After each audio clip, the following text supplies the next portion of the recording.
Freedom is an interesting and maybe a scary experience once you realize that one, you weren't free, and two, you just gained it. Without realizing it, the shackles that you have become familiar with dug into your skin and bruised your bones, but they were yours. And most people would rather put up with the familiar than to have to contend with the unknown, but there's about to be no choice in the matter. We are in the midst of losing those shackles, and most people are unaware. Most of us have no idea we've been shackled, but we are vaguely aware that something isn't quite right. What we call money doesn't go as far as it used to. Degenerate and violent behavior is on the rise and accelerating. Housing is unaffordable, politics and politicians are divisive, and there are wars and rumors of wars. But all of this is for a reason, and the evidence is about to be made abundantly clear. We live in and with an evil system, and I am by no means being tongue in cheek. It is indeed evil. Devised thousands of years ago, it reared its ugly head in America on 3 different occasions, having been defeated twice, but the third time was a demonic charm. Just as America moved firmly away from enslaving blacks, it moved firmly towards enslaving the entire population through economic policies laid out by central planners who have diligently moved our cheese from our pockets to theirs. Debt-based economics keeps the humble masses tied to jobs that most of us hate, working long hours and missing time with family just to tread water, and tread water poorly. All of that is about to change, and for those who prepare, they will fare better in this overdue transition. But first, a discussion must be had about the shackles that bind us all, the almighty dollar. Purchasing power defines our standard of living. As purchasing power goes up, so does our standard of living. At this point, anyone born after 1912 has never known a time when our currency, aka the dollar, increased in purchasing power with the exception of a brief period following World War II. In other words, year after year until this very moment, the dollar has bought less and less, and today people are actually feeling the pinch. How does this happen? Well, in a nutshell, by inflating the currency supply through printing or digitally creating the dollar out of thin air, devalues the dollar, decreasing its purchasing power. Anything in large supply will be cheaper than something that is hard to find.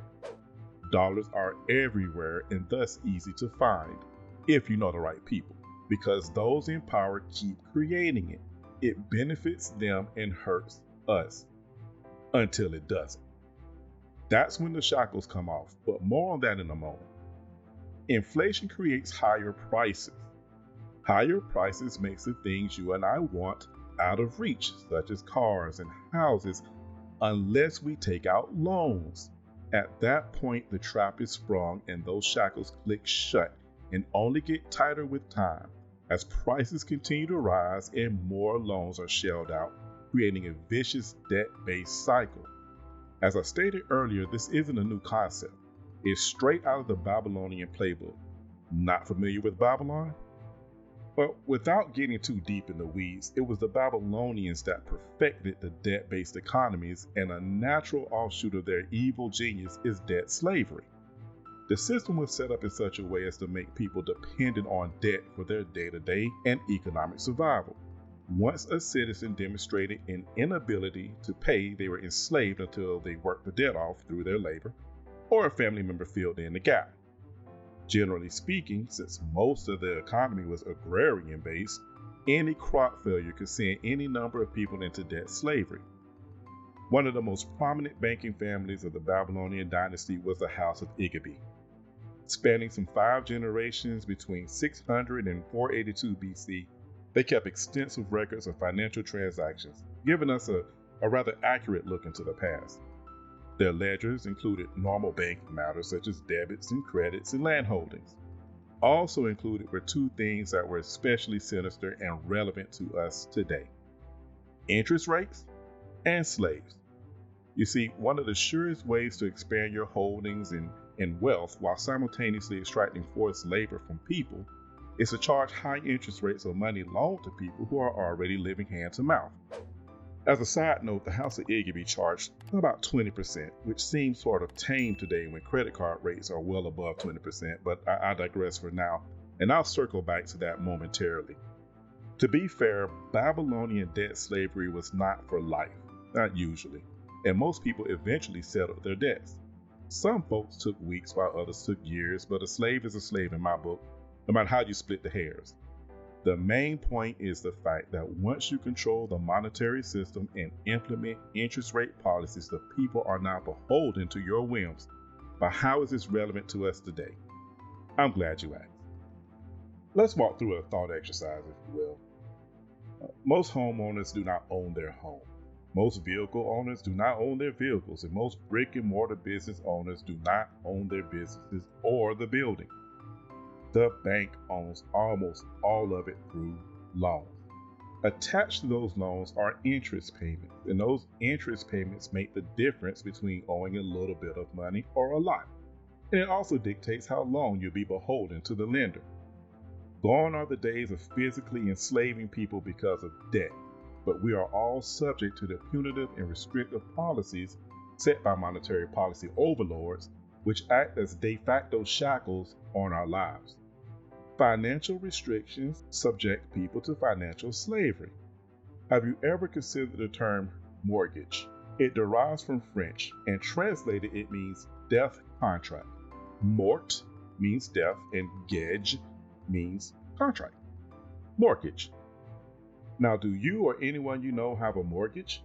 They typically last for about 30 years, and most folks are near death by the time they pay it off. And heaven forbid you fall behind on your payments. If you really think you're the homeowner, miss 3 payments. The bank will send the high sheriff to your residence and show you differently.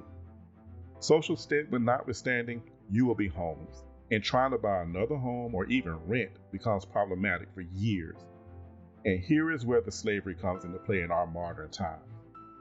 You will slave away at a job you probably don't like working and being with people you wouldn't associate with outside of work. And this is all because you have a mortgage or a car note or farm equipment. I could go on.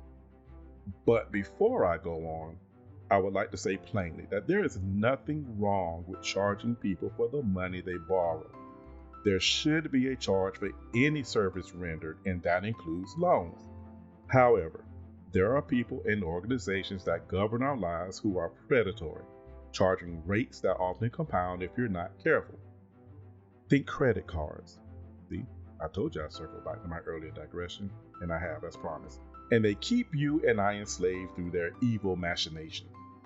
Speaking of circling back, here is where we re-engage with the opening thoughts of this thesis. Freedom is on the way, and it will scare a lot of folks silly.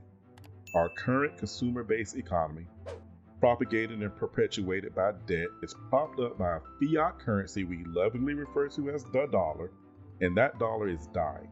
It may already be dead by the time you hear this message.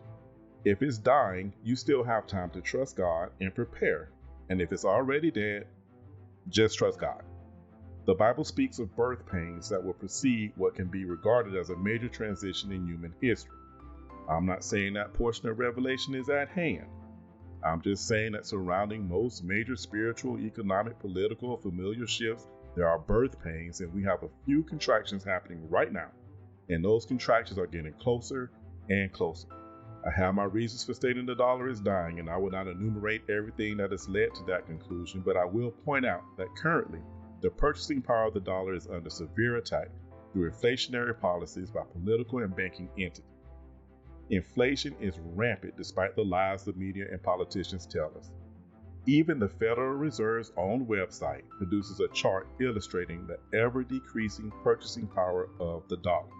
Just take a look. One way or another, the system will crash either on purpose or by accident.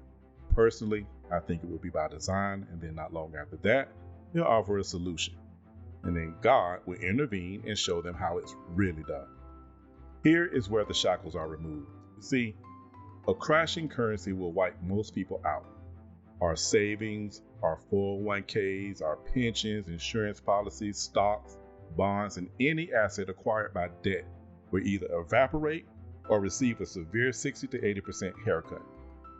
I'm sure that doesn't sound pleasant, and it would not be. And I assure you, if this bitter cup could pass from our lips, we would collectively choose to let the cup pass. Well, most of us, anyway. Those who see this coming and are preparing are ready to ride this out with the mighty hand of God upon them.